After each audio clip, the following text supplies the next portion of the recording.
Students, इस question में बोला गया है कि in the figure given figure a equals to 15 metre per second square represent the total acceleration of a particle moving in the clockwise direction में circle of radius r equals to 2.5 meter. r equals to 2.5 meter. At a given instant of time, the speed of the particle is हमें इसको solve करना है. ये चारों option में से कोई एक क्वेश्चन होगा. ठीक है, तो टोटल एक्सेलरेशन बोला गया है कितना 15, a equals to 15 metre second to the power -2 and r का वैल्यू कितना है 2.5 metre. Right, so total acceleration ये है, पर उसका सेंटीपिटल एक्सेलरेशन जो उसका ओरिजिन की तरफ है वो कितना है, a सेंटीपिटल हो जाएगा a cos 30. सेंटीपिटल एक्सेलरेशन वो एक्सेलरेशन होता है जिसकी वजह से वो एक रेडियस पे घूमता है, और इसका जो परपेंडिकुलर एक्सेलरेशन होता है उसकी वजह से उसका वेलोसिटी इंक्रीज होता है. ठीक है, तो सेंटीपिटल एक्सेलरेशन का फॉर्मूला मुझे पता है v²/r.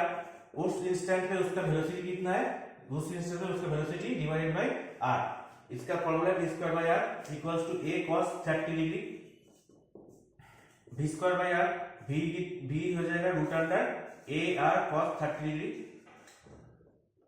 Is equals to a का वैल्यू कितना है 15, r का वैल्यू कितना है 2.5 इंटू cos 30. इसको कैलकुलेट करेंगे तो इसको कैलकुलेशन कैसे करें, इसको 37.5 होगा ये इंटू √3/2. तो ये कुछ करीब 6 के पास आएगा, 6 के थोड़ा ज्यादा होगा, और ये हो जाएगा 0.8. ये हो जाएगा 0.9 के पास आ जाएगा. तो मेरा आंसर होगा 5.5 के आसपास. 6.1 ले लेते तो 5.9 के आसपास आ जाएगा. देखते हैं 5.9 के आसपास कौन सा आंसर है. 5.7 होगा इसका correct answer. Okay, so option C is the correct answer. तो ये कैलकुलेशन को हम करते समय थोड़ा सा टाइम वेस्ट होगा.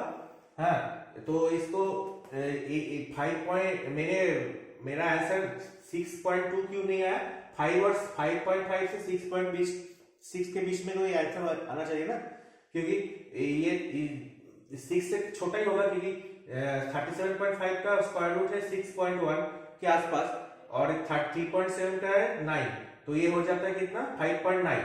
तो 5.9 से थोड़ा आसपास होगा. 5.9 के पास तो कौन सा है, 5.9 के पास है 5.7. दैट्स व्हाई मैंने 5.7 ऑप्शन पे क्लिक किया. तो ये हो गया मेरा सॉल्यूशन.